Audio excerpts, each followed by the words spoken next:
সজীব ওয়াজেদ জয়কে অপহরণ ও হত্যা চেষ্টা মামলায় সাজাপ্রাপ্ত আমার দেশ পত্রিকার সাবেক ভারপ্রাপ্ত সম্পাদক মাহমুদুর রহমান আদালতে আত্মসমর্পণ করেছেন। পরে ঢাকার অতিরিক্ত chief metropolitan magistrate Mohammad Mahbubul Haque তাকে কারাগারে পাঠানোর নির্দেশ দেন। এই মামলায় 7 বছরের কারাদণ্ডপ্রাপ্ত ও পলাতক আসামি তিনি। রোববার সকাল 10টার দিকে রাজধানীর চিফ মেট্রোপলিটন ম্যাজিস্ট্রেট আদালত ঘুরে দেখা যায় আদালতের প্রধান ফটকে অবস্থান নিয়েছিল সেনাবাহিনীর সদস্যরা। সেখানে প্রায় 15 জনের মতো সেনা সদস্য প্রাথমিক নিরাপত্তার বিষয়টি দেখছিলেন। তাদের পেছনেই ছিল প্রধান ফটক। ফটকের দরজা বন্ধ করে দেওয়া হয়েছিল, খোলা ছিল শুধু পকেট গেট। এই গেটেও অবস্থান নিয়েছিল সেনা সদস্যরা। তারা আদালত এলাকায় যারা প্রবেশ করতে চেয়েছেন তাদের পরিচয় নিশ্চিত হতে পরিচয়পত্র দেখেছিলেন। ওই সময়টাতে শুধুমাত্র সাংবাদিক ও আইনজীবীদের প্রবেশ করতে দেওয়া হয়েছিল। এরপর আদালত ভবনের গেটের সামনেও অবস্থান নিয়েছিলেন 10 জনের বেশি সেনা সদস্য। কয়েকজন পুলিশ সদস্য এই সময় উপস্থিত ছিলেন। সকাল 10:30টার দিকে পুরান ঢাকার জনসন রোড দিয়ে আদালতের দিকে আসেন মাহমুদুর রহমান। এ সময় তাকে হেঁটে আসতে দেখা যায় এবং তার অনুসারীরা সঙ্গে ছিলেন। তারা স্লোগানে মাতিয়ে তুলছিলেন জনসন রোড। শুরুতে মাহমুদুর রহমান এসেছিলেন একটি প্রাইভেট কারে করে, আর তার অনুসারীরা এসেছিলেন 2টি পিকআপে। পরে তারা একসঙ্গে মিছিল নিয়ে আদালত এলাকায় প্রবেশ করতে চান, কিন্তু নিরাপত্তার দায়িত্বে থাকা সেনা সদস্যরা এতে বাধা দেন। এ সময় অনুসারীদের সঙ্গে সামান্য ধাক্কাধাক্কির ঘটনাও ঘটে।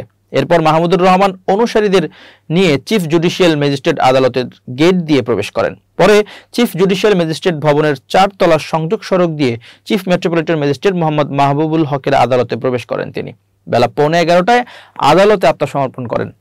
এর আগে সাংবাদিকদের সঙ্গে কথা বললেন মাহমুদুর রহমান। এ সময় তিনি বলেন, ফ্যাসিবাদের বিরুদ্ধে লড়াই করতেই আত্মসমর্পণ করছি। এদিন তার পক্ষে বিএনপি জামাতপন্থী বেশ কয়েকজন আইনজীবী শুনানি করেন। তারা আদালতকে জানান সম্পূর্ণ মিথ্যা অভিযোগে দায়ের করা মামলায় মাহমুদুর রহমানকে সাজা দেওয়া হয়েছে। তিনি একজন বিপ্লবী সাংবাদিক নেতা, ঢাকা বিশ্ববিদ্যালয় বুয়েট থেকে পড়াশোনা করেছেন।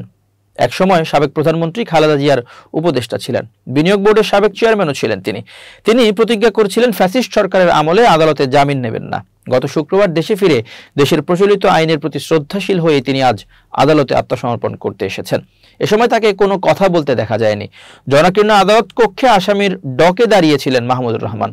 এরপর আদালত তাকে কারাগারে পাঠানোর আদেশ দেন।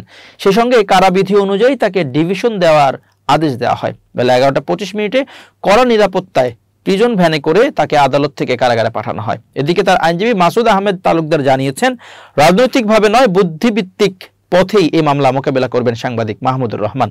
অন্যদিকে তার ফাইলিং লয়ার জয়নুল আবেদিন মেজবাহ অভিযোগ করে বলেন, এই মামলার কথিত ভিকটিম জয়ের সঙ্গে রায় প্রদানকারী বিচারকের ছবি প্রমাণ করে এই মামলার বিচার প্রক্রিয়া ছিল ষড়যন্ত্রের অংশ।